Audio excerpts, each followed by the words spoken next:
Монгол улс Австралийн холбооны улсын хооронд 1972 оны 9-р сарын 15-нд дипломат харилцаа тогтоосон түүхтэй билээ. Үүнээс хойш Монгол улсад үндэсний мэргэжилтэй боловсон хүчнийг сургаж бэлтгэх, уул уурхайн салбарын үйлдвэрлэлийг хөгжүүлэх, хөрөнгө оруулалтыг хөгжүүлэн дэмжихэд Австрали улсын засгийн газар санаачлагтай ажилласаар ирсэн билээ. Энэ жил хоёр орны хооронд дипломат харилцаа тогтоосны түүхт 50 жилийн ой тохиож байгаатай холбогдуулан Шадар сайд Амар сайхан тус улсад ажлын айлчлал хийлээ. Тус айлчлалын хүрээнд Австралийн холбооны улсын гадаад хэргийн сайд Пенни Вонгтой уулзаж боловсрол, уул уурхай, хөдөө аж ахуй, эрчим хүч зэрэг олон салбарт амжилттай хөгжиж ирсэн бөгөөд цаашид олон талт хамтын ажиллагааг өргөжүүлэх, ялангуяа боловсролын салбарт мэргэжилтэй ажиллах хүчин бэлтгэх, мөн нарийн мэргэжлийн чадварлаг боловсон хүчнийг бэлтгэхээр харилцан тохиролцлоо. Эрхэмсэг ноён Шадар сайд тантай Австрали Монголын хооронд дипломат харилцаа тогтоосон түүхэн ойн өдөр уулзаж байгаадаа ихэд бэлэгшээж байна. Австрали Монголын эрдэс баялагын салбарын хамтын ажиллагааны талаар таны хэлсэнтэй санал нэг байна. Хоёр талын уул уурхай, эрдэс баялаг, геологийн салбарын хамтын ажиллагааг эрчимжүүлэх, хувийн хэвшлийн үйл ажиллагаанд дэмжлэг үзүүлэх, салбарын бодлого, арга зүйн чиглэлээр харилцан туршлага солилцох зэргээр хамтран ажиллахдаа бэлэн байна. Энэ хүрээнд хоёр улсын уул уурхайн асуудал эрхэлсэн яамт хоорондын яриа хэлэлцээг идэвхжүүлэх сонирхолтой байна. Өнгөрсөн хугацаанд манай хоёр улсын засгийн газар болон салбар хоорондын хамтын ажиллагааг эрчимжүүлэх чиглэлээр олон төрлийн төсөл хөтөлбөрүүд хэрэгжүүлсээр ирсэн билээ. Шадар сайдын энэ удаагийн ажлын хүрээнд хоёр улсын хоорондын харилцааг өргөн хүрээгээр хөгжүүлэх, хоёр болон олон талд хамтын ажиллагааг өргөжүүлэн баяжуулах тал дээр хоёр тал өндөр ач холбогдол өгч байгааг онцолж байлаа. Монгол улсын Шадар сайд Амар сайхан Австралийн холбооны улсад ажлын айлчлал хийж байна. За өнөөдөр Австралийн Шадар сайд бөгөөд Батлан сайдтай Ричард Марлстай хоёр талын уулзалт хийлээ. За энэ уулзалтын хүрээнд харилцсан дипломат ойн 50 жилийн ой мэндийг харилцсан бие биендээ твшүүлж за хоёр орны харилцан хамтын ажиллагааг ирэх 50 жилд улам өргөжүүлэн хөгжүүлэхэд сонирхолтой байгаа хоёр тал илэрхийллээ. Монгол улсын Шадар сайд Амар сайхан, Австралийн холбооны улсын Шадар сайд Ричард Марлс, аж үйлдвэр, шинжлэх ухаан, эрдэс баялагын яамны төрийн нарийн бичгийн дарга Жэйн Уркахаар Австралийн эрдэс баялагын зөвлөлийн гүйцэтгэх захирал Таня Констебл нартай уулзах үеэр Монгол улсын засгийн газар нь Австралийн холбооны улстай хөгжүүлж буй харилцаа, хамтын ажиллагаанд тэргүүлэх ач холбогдол өгдгийг цохон тэмдэглэж, ойрын жилүүдэд хоёр улсын харилцааны өнөөгийн төвшинг ахиулах тал дээр анхаарч ажиллаж байгааг онцоллоо.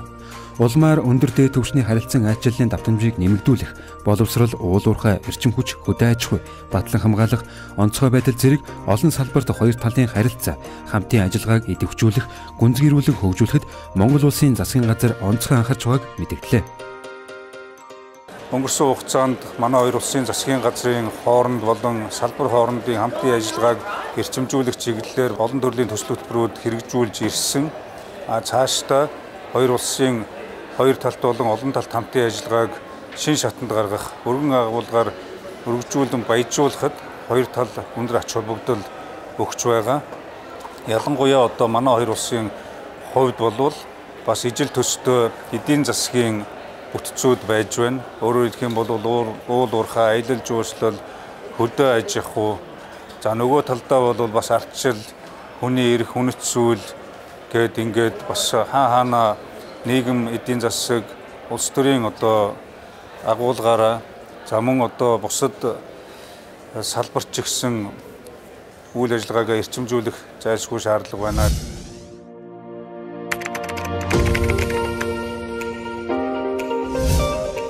Нэгдсэн үндэсний байгууллагын гамшигын эрсдлийг бууруулах газраас Австралийн холбооны улстай хамтран тус улсын Брисбен хотно 2022 оны 9-р сарын 19-ноос 22-ны өдрүүдэд гамшигын эрсдлийг бууруулах Аз номхон нэлээд сайд нарын багварлыг зохион байгуулж байна.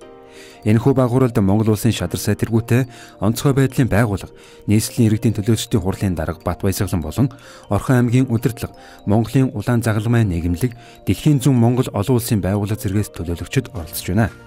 Тус баг хурал нь гамшигын эрсдлийг бууруулах Аз номхон далайн бүс нутгийн платформ бөгөөд хямралаас гамшигыг даван туулах чадвар руу сэдвийн дор зохион байгуулагдсан юм а.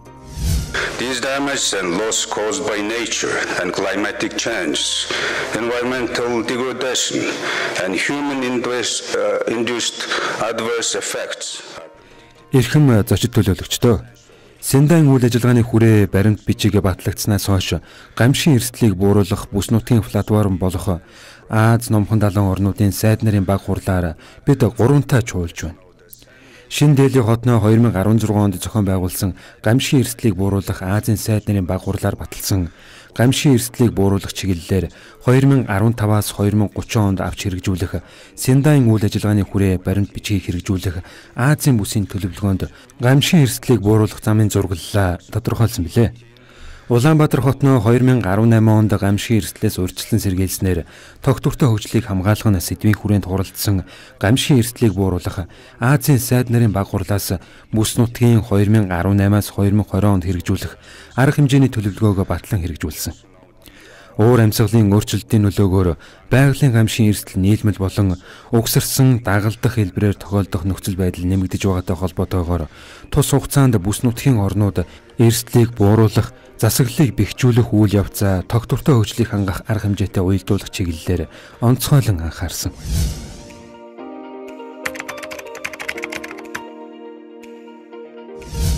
Аз номхон далайн орнуудын гамшигын асуудлаарх сайд нар төлөөлөгчдийн тэргүүн нарын дугуй ширээний уулзалтанд оролцсон Монгол улсын засгийн газраас гамшигын эрсдлийг бууруулахад хууль эрх зүйн болон бүтэц зохион байгуулалтын чиглэлээр авч хэрэгжүүлж байгаа арга хэмжээнүүдийг танилцуулснаас гадна бүс нутгийн хэмжээнд хамтран авч хэрэгжүүлэх ажлуудын талаар санал бодлоо хуваалцлаа.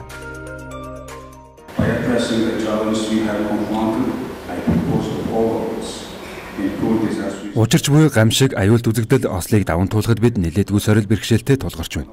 Иймд сайд нарын 3 дугаар баг хурлаас гарах баримт бичигт гамшигын эрсдлийн санхүүжилт болон эрсдэл шилжүүлэх механизмыг хөгжүүлэхэд дэмжлэг үзүүлэх замаар бүс нутагт гамшигын эрсдлийг бууруулах, үйл ажиллагааны санхүүжилт, хөрөнгө оруулалтыг нэмэгдүүлэх, тухайлбал гамшигын эрсдлийг бууруулах бонд гаргах, эрсдлийн даатгалын тогтолцоог бий болгох.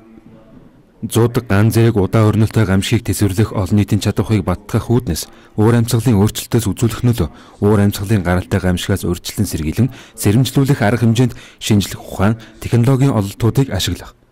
Гамшигын эрсдлийг бууруулах шинэ технологи, инновацийг ялангуяа хот суурин газрын эрчим хүч, зам тээвэр, харилцаа холбоо, эрүүл мэнд, боловсролын барилга, байгууламж зэрэг нийтийг хамарсан дэд бүтцүүдэд нэвтрүүлэх. Буян тухайн нисэх буудлыг зүүн хойд Азийн орнуудын хүмүүнлэгийн тусламжийн төв болгох агуулгыг онцлон тусгах саналтай байна. Монгол улсын засгийн газрын хувьд 2018 онд Азийн сайд нарын баг хурлыг Улаанбаатар хотод амжилттай зохион байгуулсан. Энэ хурлаас хойш хэрэгжүүлсэн үйл ажиллагаагаа сургамжаа бас бусдад хуваалцах боломжийг бас олгож байна. Тэгээд энэ хүрээнд бид бүхэн гамшигын эрсдлийг бууруулах Синдагийн үйл ажиллагааны дунд хугацааны стратегийг Монгол улсад хэрэгжүүлсэн талаар тайлангаа хэлэлцүүлнэ. За Монгол улсаас сар дахал болон хямралт нөхцөл байдлын үед авч хэрэгжүүлэх арга хэмжээний талаар цаашдын бас саналаа бас танилцуулах ийм боломжийг бас олгож байгаагаар хачирмагтай юм аа.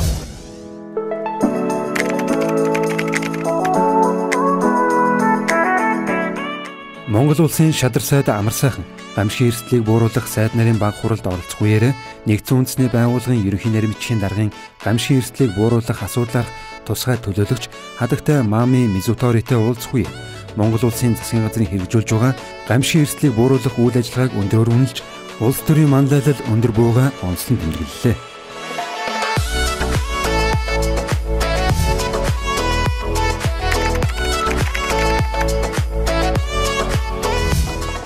Монгол улсын шадар сайд Амар сайхан Австралийн холбооны улсын сенатор, онцгой байдлын сайд бөгөөд хөдөө аж ахуй, ой, загасны аж ахуйн сайд Мюррей Уоттой албан уулзалт хийж хоёр улсын онцгой байдал, хөдөө аж ахуйн салбарын хамтын ажиллагааны талаар санал солилцлоо. Монгол улс Австралийн холбооны улсын эдийн засагт чухал үүрэг гүйцэтгэдэг хөдөө аж ахуйн салбарын хамтын ажиллагааг өргөжүүлэх, харилцан ашигтай төслүүдийг хэрэгжүүлэх нөөц боломж их байгааг талууд тэмдэглэж, нөөц боломжийг бүрэн дүүрэн ашиглах сонирхлоо илэрхийлэв. Мөн дэлхийн дулаарл уур амьсгалын өөрчлөлтөөс улбаалсан байгалийн гамшигт үзэгдлүүдийн эрсдлийг бууруулах, энэ чиглэлээрх Аз номхон далайн бүс нутгийн хамтын ажиллагаанд идэвхтэй оролцох, харилцан туршлага солилцох нь ач холбогдолтойг талууд тэмдэглэв.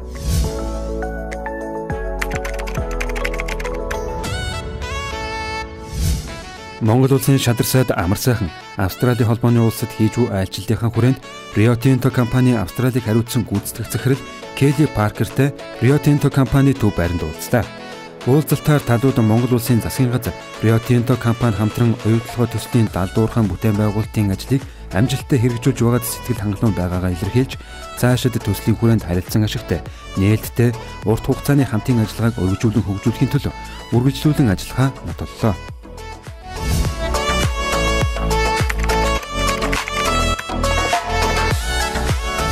Гамшигын эрсдлийг бууруулах Азийн сайд нарын 2 дугаар багварлыг 2018 онд өөрийн орон зохион байгуулсан Монгол улсын засгийн газар халаага Австралийн холбооны улсад аль биесээр хүлээлгэн өгч, Синдан үйл ажиллагааны хүрээ баримт бичгийн хэрэгжүүлэх талаар тодорхой агцтай ажилласнаа бүс нутгийн улсуудад танилцуулсан нь үр дүнтэй ажил болсон юм. Монгол улсын шадар сайдын Австралийн холбооны улсад хийсэн энэ удаагийн айлчлал хоёр улсын өрх төгсөн түншлэлийн харилцааг шин шатанд гаргах, уул уурхай, хөдөө аж ахуй, аялал жуулчлал, эрчим хүч, боловсрол, батлан хамгаалах, онцгой байдал зэрэг олон салбарт хамтын ажиллагааг өргөжүүлэн хөгжүүлэхэд чухал ач холбогдолтой боллоо.